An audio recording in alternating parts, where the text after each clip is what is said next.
Students welcome to the Sindh board lectures by Sanjay Om in second year biology.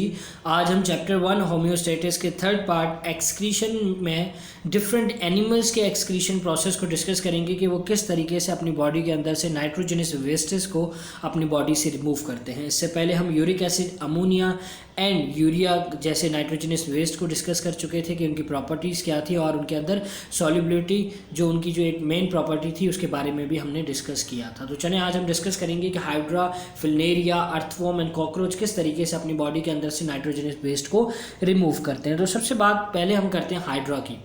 Hydra आपके पास न्यूटेरिया phylum से belong करता है और हाइड्रा के अंदर का जो नाइट्रोजनस वेस्ट है वो अमोनिया होता है। क्या होता है? अमोनिया, जो सबसे ज़्यादा टॉक्सिक है अमोनिया होता है। और जितने भी सेल्स हैं हाइड्रा के वो डायरेक्ट कांटेक्ट में होते हैं वाटर के, क्योंकि आपको मालूम है कि हाइड्रा वाटर के अंदर रहता है और वाटर के अंदर वाटर के अंदर भी रहता है और उसके जितने सेल्स हैं उनका डायरेक्ट कांटेक्ट होता है अमोनिया वाटर के साथ। और ये जो अमोनिया उनकी बॉडी के अंदर मौजूद होता है वो सिंपल डिफ्यूजन के थ्रू सेल से डिफ्यूजन के प्रोसेस के थ्रू वो अमोनिया एक्सटर्नल बॉडी से बाहर निकलकर वाटर जो सराउंडिंग का जो वाटर होता है उसके अंदर चला जाता है। और इनकी जो कैविटी होती है, इनकी जो हाइड्रा की बॉडी होती है, उस बॉडी के अंदर जहाँ पे इनका सर्कुलेटरी और डाइजेस्टिव सिस्टम वगैरह मौजूद होता है उसे हम कहते हैं गैस्ट्रोवेस्कुलर कैविटी। तो गैस्ट्रोवेस्कुलर कैविटी के अंदर इनका सर्कुलेशन सिस्टम भी होता है, डाइजेस्टिव सिस्टम भी होता है, एक्सक्रीशन सिस्टम भी उसी के अंदर होता है। तो इस गैस्ट्रोवेस्कुलर कैविटी के अंदर जो डिफरेंट अमोनिया मौजूद है, उस अमोनिया को ये डिफरेंट सेल्स जो हैं वो डिफ्यूजन के प्रोसेस के थ्रू अपनी बॉडी से एक्सटर्नल सरफेस के थ्रू एक्सक्रीट आउट कर देते हैं। तो ये सिंपल सा प्रोसेस है जो हाइड्रा के अंदर हो रहा होता है। और याद रखिएगा कि गैस्ट्रोवेस्कुलर कैविटी से दो फाइलम के एनिमल्स के अंदर होती है, एक न्यूटेरिया एंड एक प्लेटीहेल्मिन्थेस जो आपके पास एक फाइलम है उसके अंदर ये दो फाइलम्स ऐसे हैं जिसके अंदर गैस्ट्रोवेस्कुलर कैविटी होती है और वो उनके अंदर ये सिस्टम होता है। अब हम डिस्कस करते हैं फिलनेरिया को कि फिलनेरिया किस तरीके से अपनी बॉडी के अंदर से नाइट्रोजनस वेस्ट प्रोडक्ट को रिमूव कर रहा होता है। फिलनेरिया के आप ये डायग्राम्स देखें, मैं आपको इस डायग्राम से पूरा समझाता हूँ कि फिलनेरिया किस तरीके से बॉडी के अंदर अपना फंक्शन परफॉर्म कर रहा होता है। तो आप इस डायग्राम पे ज़रा फोकस करें। तो ये है आपके पास एक फिलनेरिया के अंदर क्या होता है कि इसके अंदर एक ट्यूबुलर एक्सक्रीटरी सिस्टम होता है। ट्यूबुलर का मतलब क्या है? आप देखें तो यहाँ पे भी आपको ट्यूब्स दिख रही हैं और यहाँ पर भी आपको ट्यूब्स दिख रही हैं, दोनों तरफ ट्यूब्स मौजूद हैं। तो इसको इन्होंने कहा है कि इसके अंदर लॉन्गिट्यूडनल और ब्रांचिंग ट्यूब्यूल्स हैं, ब्रांचेस हैं जिस ट्यूब्स के अंदर, और ये दोनों साइड लेटरल साइड दोनों तरफ एक साइड वाली पोजीशन के अंदर लेटरल साइड के अंदर ट्यूब्स मौजूद हैं। और इन ट्यूब्स के अंदर दो चीज़ें हैं। एक है bulb like structure. Bulb like structure का मतलब ये है कि अगर आप इस डायग्राम को सही से देखें तो आपको जैसे ये दिख रहा होगा एक्सक्रीटरी पोर्ट, तो आपको यहाँ दिख रहा होगा, देखिए वाइट सा एक होल दिख रहा है, मतलब ये एक होल है। होल का मतलब एक पाइप है जो यहाँ पे ओपन हो रहा है। उसी के साथ साथ आप अगर बाकी सबको देखें तो बाकी में आपको होल नहीं दिख रहे, एक बल्ब लाइक मतलब एक मोटा सा स्ट्रक्चर दिख रहा होगा हर ट्यूब के कोने पे। इसको हम कहते हैं फ्लेम सेल। जैसे कि इन्होंने इस ट्यूब को, ये जो फ्लेम सेल है, इसको इन्होंने बाहर बताया कि ये इस तरह का, और इसके अंदर क्या मौजूद है? सीलिया क्या होता है कि हेयर लाइक स्ट्रक्चर्स होते हैं। अब होता क्या है कि आप जैसे आप देख सकते हैं कि ये फिलनेरिया की पूरी बॉडी है। तो फिलनेरिया की पूरी बॉडी के अंदर ये आपके पास जो ये सेल्स, ये जो पूरा ट्यूबुलर सिस्टम मौजूद है, इस ट्यूबुलर सिस्टम के अराउंड में बॉडी का लिक्विड मौजूद है। बॉडी का जो लिक्विड है, जो फ्लूइड है वो मौजूद है। और उस फ्लूइड के अंदर क्या मौजूद है? इन फिलनेरिया के अंदर भी अमोनिया मौजूद होता है। तो होता क्या है कि ये फिलनेरिया जो अमोनिया मौजूद है इस बॉडी के अंदर वो फ्लेम सेल के अंदर आता है। किस में आता है?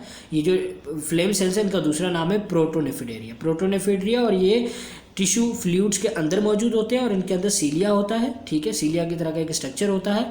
अब होता यूँ है कि water along with ammonia diffuse from the tissue fluid into the lumen of flame cell. क्या होता है कि आपका जो फ्लेम सेल है, इस फ्लेम सेल में क्या होता है कि ये जो बाहर का स्ट्रक्चर है, ये जो बाहर का पूरा हिस्सा है जहाँ पे फ्लूइड मौजूद है, इस फ्लूइड के अंदर जो अमोनिया मौजूद है वो इस फ्लेम सेल के अंदर चला जाता है by the process of diffusion. किस में चला जाता है?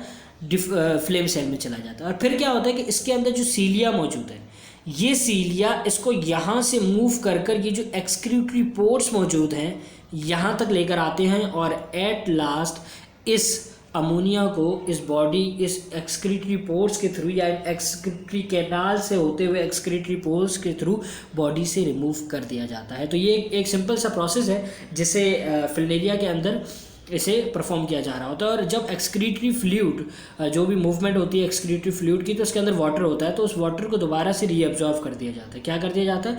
रीअब्जॉर्व कर दिया जाता है जितना बॉडी को ज़रूरत होती है, और उसके बाद जितना रहता है उसको इन the form of urine body से बाहर निकाल दिया जाता है। और जब उसे बॉडी से बाहर रिमूव कर दिया जाता है तो इन पॉइंट्स को आप देखिएगा कि जब इनको एक्सक्रीट जो यूरिन जो है उसे बाहर निकाल दिया जाता है in the form of hypotonic. Hypotonic का मतलब उसके अंदर जो आयंस वगैरह या जो सॉल्ट है उसकी कंसंट्रेशन कम होती है।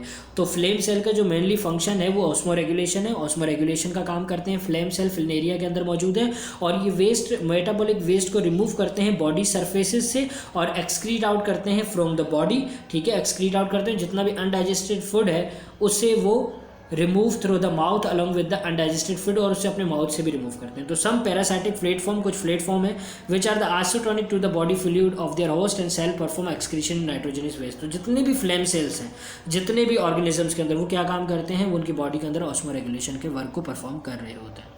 अगर इन शॉर्ट कहूँ तो जो फिलनेरिया के अंदर जो पूरा प्रोसेस है उसके अंदर क्या होता है कि फ्लेम सेल ऑस्मो रेगुलेशन कर रहे होते हैं। और ऑस्मो रेगुलेशन कैसे कर रहे हैं कि वो बॉडी के अंदर फ्लूइड को रीअब्जॉर्ब कर देते हैं जो उनकी बॉडी को चाहिए होता है।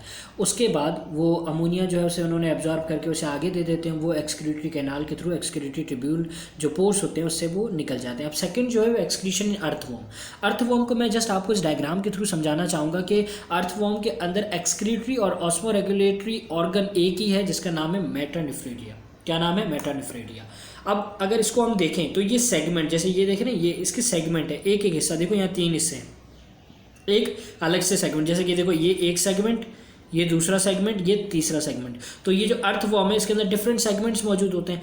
अब अगर हम एक सेगमेंट की बात करें तो उस एक सेगमेंट के अंदर हमें क्या मिल रहा होता है? हमें एक सेगमेंट के अंदर सिलोमिक फ्यूल्स मिलता है, मतलब इसके अंदर सिलोमिक फ्लूइड मौजूद होता है, अपना लिक्विड है, और इसी के अंदर इसका नेटवर्क ऑफ कैपिलरीज में मिल रहा होता है एक के अंदर। इसको जस्ट फोकस करें, ठीक है। तो उसके अंदर आपको कैपिलरी का नेटवर्क मिल रहा है, इसी के अंदर इसका फ्लूइड होता है जैसे हम सिलोमिक फ्लूइड कह रहे होते हैं, ठीक है। और सिलोमिक फ्लूइड के अंदर एक पूरा सिस्टम है। उस सिस्टम के अंदर आपके पास क्या है? ब्लैडर है, कैपिलरी नेटवर्क है और कलेक्टिंग ट्यूब्यूल है। अब कलेक्टिंग ट्यूब्यूल के बाद देखें, हर जितने भी सेगमेंट है उस सेगमेंट के अंदर पूरा एक ऑर्गन मौजूद है। हर सेगमेंट के अंदर पूरा एक ऑर्गन मौजूद है। अगर आप इसको देखो तो इसके अंदर भी ये पूरा ऑर्गन है, सेम टू सेम ऑर्गन दूसरे सेगमेंट के अंदर मौजूद है। इसी तरीके से हर सेगमेंट के अंदर एक एक पूरा ऑर्गन मौजूद है। अब अगर आप इसमें देखें तो इसमें देखें ये जो पोर है ये इसकी बॉडी से बाहर आ रहा है, ये जो होल है ये इसकी बॉडी से बाहर आ रहा है जिसका नाम है नेफ्रिडियो पोर।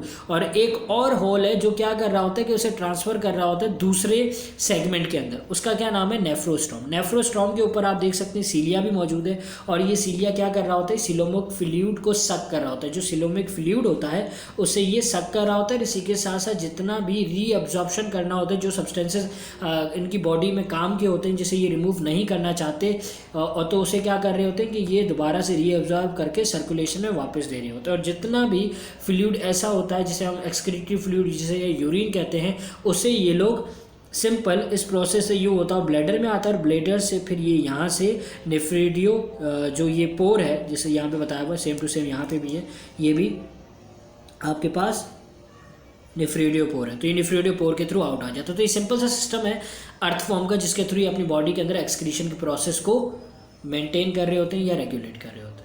अब हम बात करते हैं कॉकरोच की। तो कॉकरोच के एक्सक्रीशन सिस्टम के अंदर क्या होता है कि ये बिल्कुल ही सिंपल सा एक्सक्रीटरी सिस्टम है। और आपने अपने सेकेंड ईयर, जैसे आप सेकेंड ईयर बायोलॉजी पढ़ रहे हैं तो सेकेंड ईयर के प्रैक्टिकल में आपने कॉकरोच का डाइजेस्टिव सिस्टम को भी डाइसेक्ट करके देखा होगा। तो आपने देखा होगा कि कॉकरोच की बॉडी के अंदर एक वाइट कलर का फ्लूइड होता है, उस फ्लूइड को हम कहते हैं haemolymph, the fluid of the body cavity, ठीक है।